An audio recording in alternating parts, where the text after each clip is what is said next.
At the last amnesty hearing in Durban, a policeman who was also an IFP supporter applied for amnesty. Hendrik Steyn is serving an 18-year sentence for his involvement in the murders of 2 ANC members who were also members of a gang. The incident happened on the 14th of August 1992 at KwaMbunambi near Empangeni. When Steyn arrived at work at 7 o'clock in the morning, he and 4 other policemen were sent to the scene of a shooting incident at Seculu Reserve where the gang operated.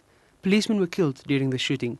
On the way there, Steyn encountered another police vehicle with 2 policemen, 2 Defence Force members and the 2 injured gang members on the back of the bakkie. One of these Defence Force people, who later became known to me during the court case as a Mr. Law, shouted to us and confirmed that they had just come from the area where the shooting incident had taken place, and he also said, "Here are the bloody dogs that killed the policeman." In the back of the bakkie there were 2 black people. I immediately recognized the one as Samuel Micheli, the leader of the gang who had committed acts of terror in that area. The other person was unknown to me, but was identified by Mr. Law as one Michael Mtetwa. I noticed that both of these people were injured and covered in blood. I further was told that they were on their way to Zwelazan Hospital. Steyn was worried that the 2 gang members would escape from custody, as had happened in the past, and so would never be brought to justice. I told the Defence Force people that they should shoot, and if there was any queries about the deaths, they should just say that they had died on their way to hospital, that they had died from the wounds sustained earlier during the shooting. At one of the turn-off roads leading to the plantations and the bushes, I told the driver to turn off into the bush. After a while, I told him to stop, and we jumped off from the bakkie, lifted the flap, and I told the injured people to get off. Before they could make any attempt to get off, the 2 Defence Force members grabbed each of the injured by the feet and just dragged them off from the bakkie.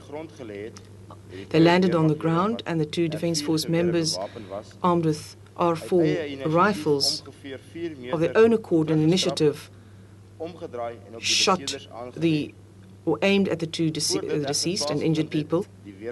The Defence Force members were very clumsy as far as their firearms were concerned. They certainly didn't seem to be very familiar with the rifles. Steyn wanted to shoot them with his own rifle because it could not be traced to the scene of the earlier shooting. I then, at the same distance, fired at Samuel Shweleni. After the first shot, I fired 2 more shots just to make sure that he was dead. I thereafter fired 2 shots at Michael Mtetwa, the other deceased. They then went back to the police station. His commander, Colonel Nell, was also on his way there. Upon his arrival at the police station, I took him to one side and told him that I had shot the injured, that I had shot them dead. He then congratulated me personally and thereafter wanted to know whether I had shot them through the blanket and whether the bakkie and or blanket would have had any holes in them. I'd like to say that I am very sorry about the incident. It was most unfortunate. If I think back to it, I realize that it wasn't right for me to commit the act, and that it was actually a disgrace. I don't want to condone what I've done. I just want to say that as a result of both the deceased's actions and my actions, there are many families who today are still suffering.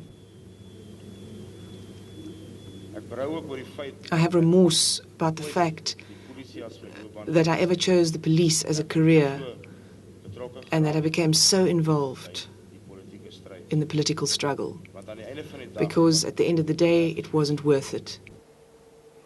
Warrant Officer Hendrik Steyn will probably have to wait a few weeks to hear if the Truth Commission is going to free him from jail.